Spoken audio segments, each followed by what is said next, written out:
Très combatif face au gouvernement. Élection demain en Iran, Khomeini fait voter, mais les laïcs refusent de participer. La pollution des plages, une amélioration, mais encore des problèmes. Exemple, Nice. Mesdames et messieurs, bonsoir. Le terrible accident hier soir dans le port des Sables d'Olonne a provoqué une très grande émotion non seulement dans la région, mais dans tout le pays naturellement. Par lui-même, bien entendu, le bilan est affreux, 8 victimes dont un enfant, mais aussi parce que nous vivons à une époque où la navigation de plaisance fait des progrès foudroyants et elle compte chaque jour de nouveaux adeptes. Alors on se pose 1000 questions sur la sécurité. En réalité, il faut bien voir comment les choses se sont passées hier. Les victimes se sont noyées à 1500 mètres de la sortie du port, leur embarcation ayant chaviré et ayant été complètement balayée par un vent d'une intensité exceptionnelle. En vous parlant du Tour de France à la voile, je vous disais hier soir, je me le rappelle ici même, que l'étape avait été annulée parce que la mer était trop grosse. Donc les professionnels, disons les experts en navigation, n'avaient pas osé prendre la mer. Hélas, leur prudence n'a pas été suivie par des gens de Nantes et de Paris, en l'occurrence, qui ont accumulé des imprudences, par exemple en ne se munissant même pas de brassières de sauvetage. J'ai presque envie de parler en l'espèce d'un suicide collectif. La mer était dure hier, des vents violents force 8 et des creux de 4 mètres. La météo et l'avis de coup de vent étaient affichés au bureau du port et aux affaires maritimes. 9 personnes arrivent au port de Plaisance des Sables pour essayer la nouvelle vedette, un Guy Quatch de 8,60 m avec un moteur d'une centaine de chevaux comme celle-ci.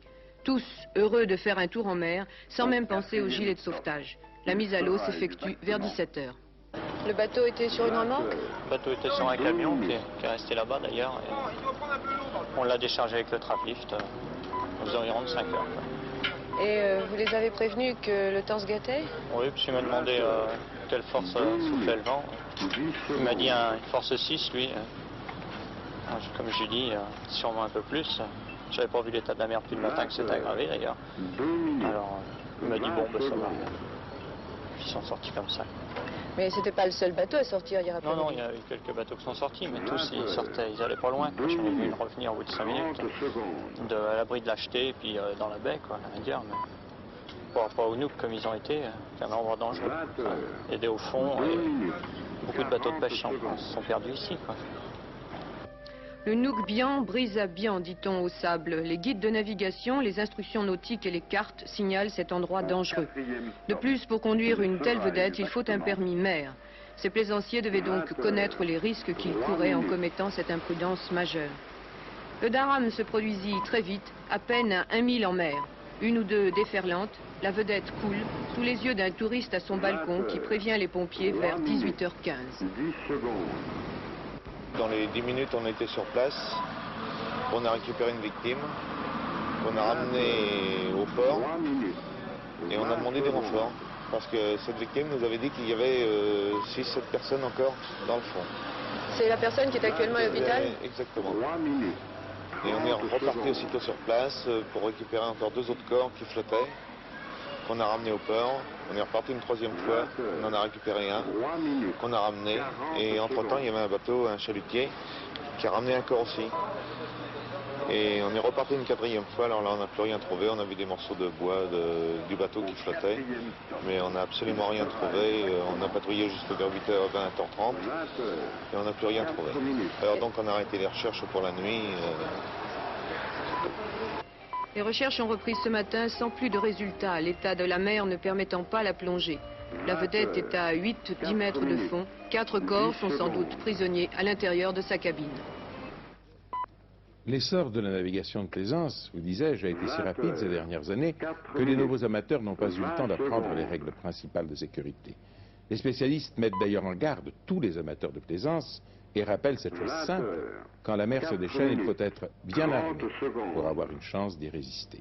Sans pouvoir vous donner naturellement des indications sur tout ce que vous devez faire avant d'aller vous promener sur l'océan, voici une revue de détail du matériel de sauvetage, du matériel de première urgence que tout plaisancier se doit d'avoir à son bord. Les gilets de sauvetage, bien entendu, la première des choses, je crois que j'en avais pas, une bouée couronne, une bouée...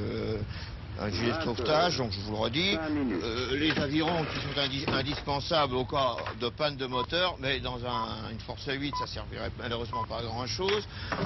Vous avez les instruments sonores éventuellement qu'on peut avoir ici. Je n'ai pas la possibilité de vous montrer mes cornes de brume, mais on peut avoir n'importe quel instrument sonore pour faire du bruit si on est dans la brume. Indispensable, un grappin bien entendu et le câbleau avec la chaîne d'encre. Indispensable, les fusées rouges de détresse bien entendu. Ça, ce sont à mon avis les quatre choses absolument qu'il faut avoir, même si on n'est pas complètement en règle avec la sécurité pour... À partir de demain vendredi, une nouvelle grande vague de départ en vacances, sans doute la plus importante de l'été. Ces graphiques que nous présente Bison Futé sont simples à lire. Demain, vendredi 3 août, évitez absolument de partir dans la tranche rouge de 15h à 18h parce que le trafic sera très chargé. Et si vous le pouvez, ne roulez pas non plus de 18h à 21h. Quant à samedi, la zone rouge, celle où l'on vous demande avec insistance de ne pas prendre la route, elle se situe de 3h du matin jusqu'à 15h et vous voyez à gauche que c'est dans les petites heures de la nuit, entre 3h et 6h, où la barre rouge est la plus haute, que le trafic sera donc le plus dense. Mais comment se présente la météo pour les prochaines heures? Laurent Brumhead, vous m'avez l'air assez optimiste, enfin sans excès, un œil sec et l'autre humide. Exact, le beau temps revient, il y aura encore des nuages demain dans le sud-est, mais je pense qu'à partir de dimanche, il fera très beau. Voyons la carte. Demain donc, des Landes aux Pyrénées, aux Alpes, d'abord beaucoup de nuages encore, avec encore des pluies et même des orages, mais ces nuages se décaleront dans la journée vers le sud-est pour affecter l'après-midi et le soir la Corse. Il y aura même des éclaircies près du golfe du Lion. Sur tout le reste du pays, un temps, comme on dit, variable, c'est-à-dire avec encore des nuages assez nombreux, des averses même, principalement au nord de la Loire, mais aussi des éclaircies. Et les températures, à la faveur des éclaircies, commenceront à remonter. Samedi, encore plus beau, l'amélioration continue. Des nuages encore dans de nombreuses régions, mais les pluies n'affecteront plus que les régions proches des frontières du nord et de l'est. Ailleurs, des brouillards matinaux et ensuite des éclaircies avec des passages nuageux. Je pense que dimanche, il fera nettement plus beau et les températures atteindront à nouveau des sommets que tout le monde attend. Et la mer, comment sera-t-elle en général? La mer, je pense, va se calmer progressivement, mais je pense également que dimanche, il y aura à nouveau, sans doute, peut-être des nuages près de la Manche, et donc à nouveau un peu de vent. Mais en tout cas, nous n'atteindrons pas certainement les sommets de force des jours de nuit. L'eau des plages où l'on se baigne est quelquefois douteuse. Depuis le début des vacances, beaucoup de médecins ont à soigner des infections diverses dues à des amibes et à des bactéries provenant de l'eau ou de plages polluées. Naturellement, il ne s'agit pas de dire que toutes les plages sont dangereuses pour la santé des estivants, mais la situation peut se résumer ainsi. Le nombre encore peu élevé de stations d'épuration installées sur nos côtes et l'accroissement très sensible de la population pendant les périodes de vacances, voilà deux causes de la pollution des eaux. Un reportage de Jean-Jacques Dufour à Nice. L'été, les grandes villes côtières se remplissent d'estivants qui remplissent les plages et aussi les égouts. Et ces égouts se déversent dans la mer, là où justement se baignent les touristes. Sans importance quand il existe une station d'épuration. Malheureusement, la plupart des cités méditerranéennes n'en possèdent pas. À Nice, mais c'est la même chose à Marseille ou Toulon, les eaux usées de 400 000 personnes, c'est-à-dire des milliers de litres d'urine et des tonnes de matière fécale, ont pour destination la Méditerranée, après être passées dans cette station de pré-traitement des eaux, qui a déjà le mérite d'exister, mais qui malheureusement ne fait que déchirer, déshuiler et écrémer. Ici, chaque jour, on décharge ainsi 3 mètres cubes secondes d'eau usée, entre 9h du matin et midi et entre 14h et 18h. L'eau usée s'en va par là, elle va être rejetée à la mer à 460 mètres du rivage par 80 mètres de profondeur. Une eau usée qui contient plusieurs millions de bactéries par centimètre cube. Avec la pollution chimique provenant des usines et cette pollution bactérienne provenant des eaux usées, voilà deux dangers qui menacent le littoral. En principe, ces bactéries se perdent dans l'immensité liquide, mais parfois les vents changent, alors on nage dans les déchets. On trouve de tout dans l'air. Dans l'eau, ce n'est pas une pollution qu'on peut bien définir. L'eau est pas nette. À des endroits où nous étions avant à Menton, on trouvait des choses, des excréments, n'importe quoi. C'était quand même lamentable. Vous peignez quand même? Plus beaucoup. Plus beaucoup. J'ai plus confiance. Le retard en matière de lutte contre la pollution est grand, même si depuis quelques années les municipalités font des efforts. Dans les Alpes-Maritimes, la cellule d'intervention contre la pollution contrôle régulièrement les 40 km de plage. Des actions qui permettent de savoir, mais qui ne permettent pas d'empêcher. Exemple, cette plage de Villefranche déconseillée à la baignade, puisque le seuil de pollution toléré est dépassé. Les normes administratives, c'est plus de 2000 germes appelés Escherichia coli par 100 cm3 et plus de 1000 germes appelés Streptocoque feco par 100 cm3. Qu'est-ce que risquent ces enfants ou ces personnes? C'est évident que ces personnes et ces enfants risquent un certain nombre d'infections, otite, conjonctivite ou hépatite virale surtout. Vous êtes médecin, est-ce que vous voyez beaucoup de patients atteints de conjonctivite ou d'otite l'été? Eh bien, depuis un mois environ, je peux dire qu'une dizaine de malades par jour se présentent à mon cabinet porteurs de conjonctivite et de kératite, manifestement en rapport avec la baignade. Les risques existent donc, mais il ne faut pas les exagérer. Début juillet, plus de 90% des plages testées étaient selon les mairies de bonne qualité. Quoi qu'il en soit, la limpidité de l'eau, l'absence de macrodéchets qu'on ne mesure pas, laisse bien souvent à désirer. Les équipements de prévention aussi, seulement 2 stations d'épuration dans les Alpes-Maritimes. Actuellement, il n'en existe que 2, celle de Cagnes-sur-Mer et celle de Cannes. Il en est prévu d'autres. Nous en avons 2 autres dont l'exécution va commencer cette année, celle de Valoris, celle de Cap 3000, et d'autres sont en projet à très brève échéance, telles celle de Menton, celle d'Antibes. C'est la solution, vous pensez? C'est une des solutions. À Nice, ce projet qui coûte cher, plusieurs milliards de centimes, se réalisera peut-être en 85, sauf si des impératifs de gestion imposaient d'autres choix. La chasse au gaspillage, elle, va bien. 31% des automobilistes français, environ 4 700 000 personnes, ont décidé de modifier leur comportement général de conducteur depuis l'ouverture de la campagne. C'est ce qu'a dit M. Vivien, chef de service de l'Agence pour les économies d'énergie. Selon lui, si tous ces automobilistes continuaient leur nouvelle méthode de conduite, l'économie serait de 423 000 tonnes équivalent pétrole par an, mais on peut, dit-il, faire encore mieux. Ce n'est pas seulement en Occident, mais aussi en Europe de l'Est que le ravitaillement en essence devient difficile. Le gouvernement de Bucarest vient de décider que les touristes qui vont en Roumanie devraient désormais acheter leur essence en devise forte, autrement dit, en devise occidentale. Cette mesure ne touche évidemment pas les touristes français, puisque le franc fait justement partie des devises acceptées. En revanche, de nombreux Hongrois, Tchécoslovaques, Polonais, etc., séjournant actuellement en Roumanie, se trouvent en panne sèche, parce qu'ils n'ont pas, eux, de devise forte. Je vous rappelle que la Roumanie importait une partie de son pétrole d'Iran et que parmi ses gros fournisseurs figure également l'URSS. Or, l'Union soviétique réduit actuellement ses fournitures aux pays de l'Europe de l'Est parce qu'elle craint à terme de manquer elle-même de pétrole. M. Georges Marchais vient de rentrer à Paris après des vacances passées en Yougoslavie. Comme il en a l'habitude, il a tenu à rencontrer les journalistes dès son retour et il leur a donné les appréciations du Parti communiste français à propos de la politique économique et sociale du gouvernement. M. Marchais paraît n'avoir rien perdu de son punch Philippe Arroir, au contraire. Bien entendu, avec sa verve habituelle, Georges Marchais a traité de nombreux sujets au cours de cet entretien de rentrée. Ses vacances en Yougoslavie, où la politique n'a pas été absente puisqu'il a rencontré le maréchal Tito. Les réfugiés vietnamiens, M. Marchais dénonce la campagne contre le Vietnam, faite, dit-il, par ceux qui se taisaient au moment du martyre du peuple vietnamien. Son absence à Strasbourg pour la première réunion du Parlement européen, quand ce sera important, j'y serai. De toute façon, dit-il, la direction du Parti communiste est collégiale. La nouvelle droite, une dérision, dit M. Marchais, pour cacher les vrais problèmes économiques et sociaux qui ont constitué justement l'essentiel de ses propos de cet après-midi. Les Français, dit Georges Marchais, se souviendront de cet été 79 où, je le cite, messieurs Giscard et Barre se sont livrés à une véritable agression contre le pouvoir d'achat des travailleurs. Et le Parti communiste a décidé de répliquer immédiatement. D'ailleurs, dit-il, le récent succès obtenu par les dockers après 27 jours de grève prouve que la lutte peut être efficace. Alors le Parti communiste définit 9 objectifs de lutte, 9 propositions visant à annuler les récentes mesures prises par le gouvernement. Il s'agit du blocage des prix, des services et des loyers pendant 6 mois et du rétablissement du contrôle des prix, du relèvement du SMIC, des bas salaires et des retraites et de l'arrêt du licenciement dans les entreprises, du relèvement du pouvoir d'achat des paysans, de la majoration des allocations familiales et de la prime des transports. Enfin, le Parti communiste réclame la réduction de la taxe sur les carburants, la taxation des profits réalisés par les compagnies pétrolières et un impôt sur le capital, également un impôt sur les hauts revenus. Ce n'est pas un programme, conclut M. Marchais, ce sont des objectifs pour lesquels les communistes vont se mobiliser, avec à leur tête un Georges Marchais qui promet au gouvernement de durs moments. Nous regardons M. Marchais. Mais vous soyez pas inquiets, je suis revenu, je suis là.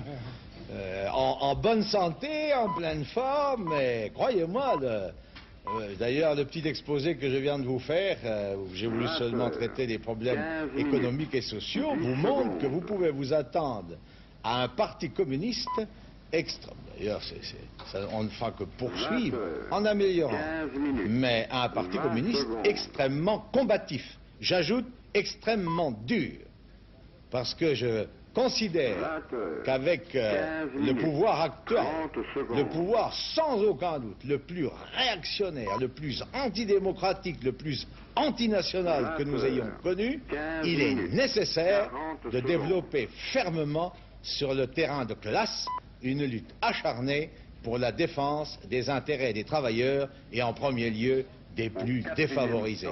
Par conséquent, dans la période qui commence à partir d'aujourd'hui, en tenant compte quand même qu'il y a le mois d'août, les vacances et les fermetures d'entreprises, mais vous pouvez faire confiance, le secrétaire général du parti, comme tous les communistes, sera au premier rang sur le front de la lutte. Et je promets au pouvoir de mauvais moments pour lui. Nous en créerons incontestablement, sans aucun doute, les conditions.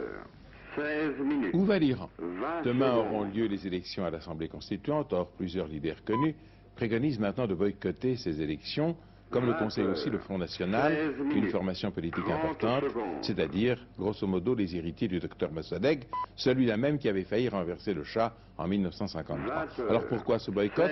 Parce qu'ils jugent que la vie politique actuelle en Iran donne une trop grande prépondérance aux leaders religieux. Et ce, au moment même où l'ayatollah Khomeini annonce qu'il sera candidat à la présidence de la République, décision prise après avoir constaté, dit-il, que divers courants tentaient de faire échec à la révolution iranienne. Le reportage de nos envoyés spéciaux en Iran, Philippe Rochaud et Alain Pagano, montre à quel point le mouvement religieux entend imposer sa loi dans la politique iranienne. 17 minutes, 10 secondes. 1 million de manifestants dans les rues de Téhéran. Pour la première fois depuis son retour, l'ayatollah Khomeini a battu le rappel de ses partisans pour montrer qu'il avait toujours le pays derrière lui. Et pour prouver qu'il avait aussi l'appui de l'armée, il a fait survoler la capitale par les fantômes de l'aviation iranienne. Démonstration de force, menace à peine voilée contre les minorités qui contestent la République islamique et sévère avertissement à toute opposition intérieure. Plus que jamais, c'est l'ordre moral des religieux qui règne à Téhéran. Les gardiens de la révolution sont bien décidés à empêcher les mouvements laïcs de prendre pied dans la vie politique iranienne. Aujourd'hui encore, c'est une majorité écrasante qui demande l'islamisation totale et rejette toute forme de démocratie à l'occidentale. Ici, ceux qui croient à la démocratie occidentale arrivent à constituer encore une assemblée centralisée et concentrationnaire, ce serait une déviation dans la révolution islamique. Face aux religieux, le mouvement laïque ne fait pas le poids. Dans un cimetière de Téhéran, il a pu compter ses partisans. Pour la première fois, les Iraniens étaient autorisés à rendre hommage aux 800 morts des émeutes de 52. Hommage surtout à Mossadegh, Premier ministre d'alors, qui nationalisa les pétroles d'Iran et ébranla le pouvoir du Shah. Il est resté cher au cœur des Iraniens, mais personne n'a vraiment relevé le flambeau, pas même ce fils qui nous a confié que la politique était trop dangereuse en Iran.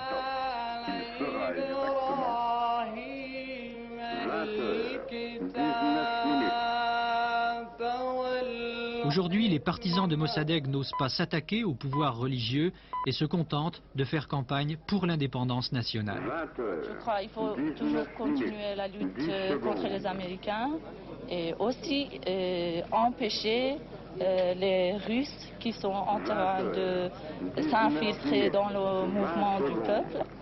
Il faut avoir un plan pour lutter contre l'Union soviétique, pour empêcher l'Union soviétique de prendre la place des Américains en Iran.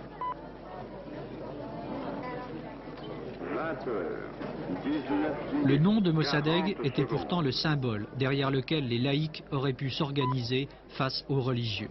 Aujourd'hui, ils ont perdu la partie à tel point qu'on se demande si le mouvement laïque a encore droit à la parole. Il a droit, mais il ne peut pas. Il a droit, mais il ne peut pas. Pourquoi? Parce que le mouvement religieux est si fort et ça va compter n'est-ce pas, entre 20 millions de partisans de mouvements religieux et supposons 1 million de partisans du Front National et les autres groupes, ça ne marche pas comme ça, parce que c'est majorité qui compte dans le pays. La preuve de la volonté des religieux d'écraser le mouvement laïque, nous allions la voir lors de cet hommage à Mossadegh organisé par le Front National à Téhéran. 30 secondes.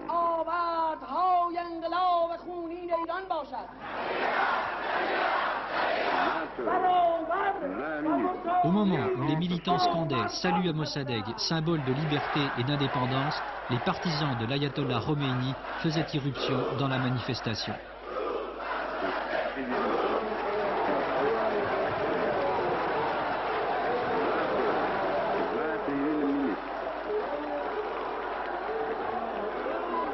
Les leaders du Front National n'ont pas pu parler. Paralysés par les religieux, ils ont décidé de ne présenter aucun candidat aux élections. Les hommes de l'ayatollah Khomeini sont sûrs aujourd'hui de se tailler ainsi la part du lion dans la future assemblée constituante. 21 minutes. 20 secondes.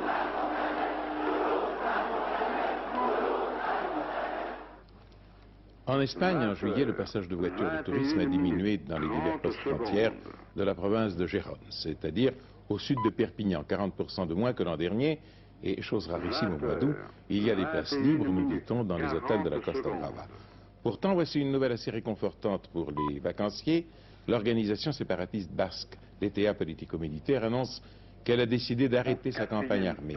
L'organisation regrette les morts de Madrid qui sont tombés dimanche dernier, victimes des explosions, et elle déclare, je cite, « Nous ne luttons et nous ne lutterons jamais contre le peuple espagnol, avec lequel nous voulons une alliance pour détruire l'ennemi commun, c'est-à-dire l'État espagnol centraliste. » À Anglais-Pyrénées-Atlantiques, 2 membres présumés de l'ETA ont été victimes cet après-midi d'un attentat. L'un d'eux a été gravement blessé.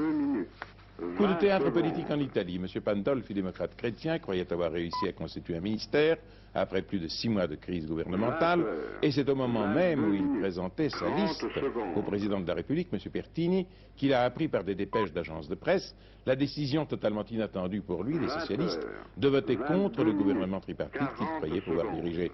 C'est donc au palais du Quirinal, dans le bureau même du chef de l'État, que M. Pandolfi a pris la décision de renoncer à la tâche. Le président de la République a confié à M. Cassiga le soin de constituer le ministère. M. Cassiga est l'ancien ministre de l'Intérieur du gouvernement Andreotti, occupant ce poste au moment de l'enlèvement de M. Aldo Moro.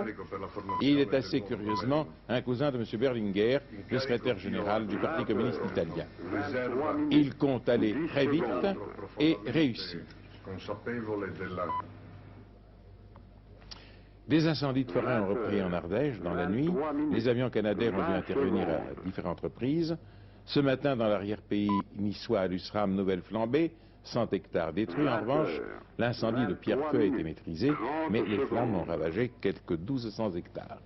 Dans une lettre à M. Barre, M. Gaston Defer, maire de Marseille et président du conseil régional Provence-Côte d'Azur, demande que soient prises les dispositions indispensables pour enrayer ces incendies de forêt et que l'on pense à prévoir au budget de 80 les sommes indispensables pour éviter les catastrophes.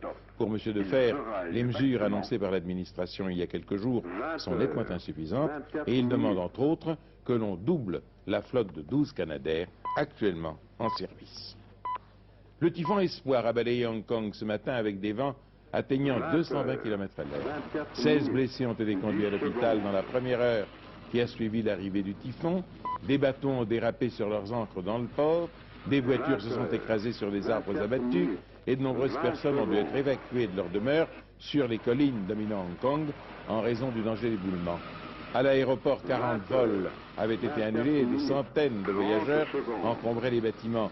Quant à la ville, eh bien ma foi, toit soufflé par le typhon, accidents sur les autoroutes, des panneaux de signalisation et des objets variés volant dans toutes les directions, inondations, routes bloquées par des arbres déracinés. Voler. La réalisation du vieux rêve d'Icare est-elle possible? Réponse en direct sur Antenne 2, demain en 8, c'est-à-dire le samedi 11 août. Il ne s'agit pas d'une légende, mais des championnats du monde de vol libre de Saint-Hilaire-du-Douvet, près de Grenoble. ils ne seront plus que 50 à voler à l'issue des éliminatoires. Et parmi eux, cet homme, audace suprême, qui se prenant pour un oiseau, a donc pris des ailes, du souffle et de l'altitude.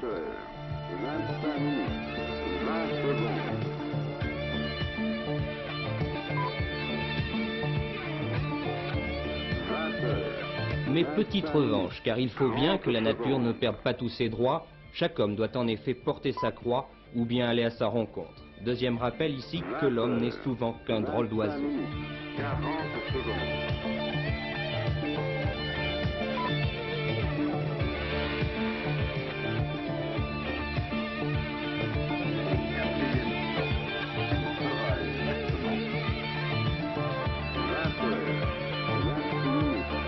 Troisième figure, pour ne pas perdre la face, si l'aigle assiste au spectacle de loin, l'homme ailé multiplie ici son exploit, ou mieux, il se multiplie.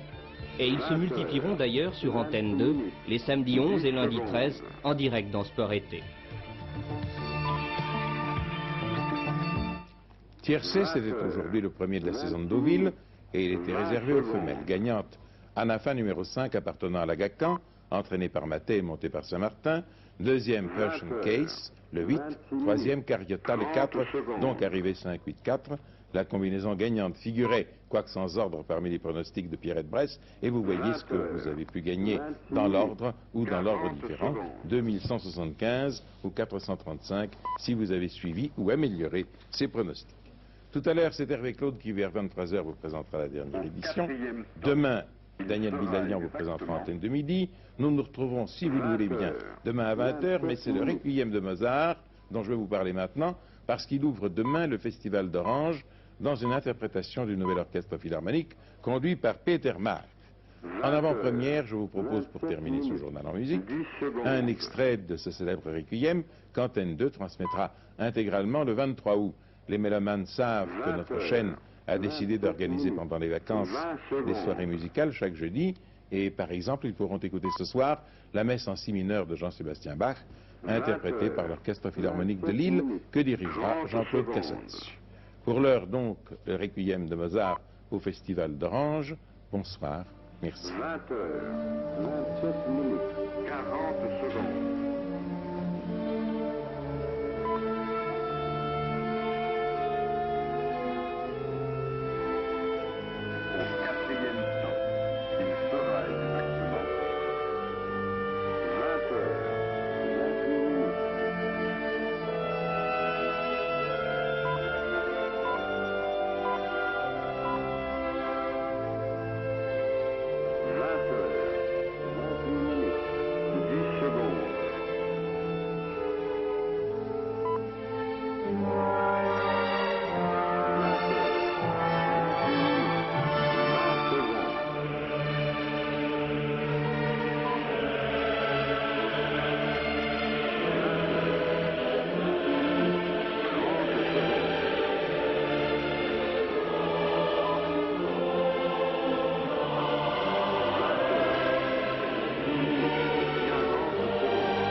30 secondes.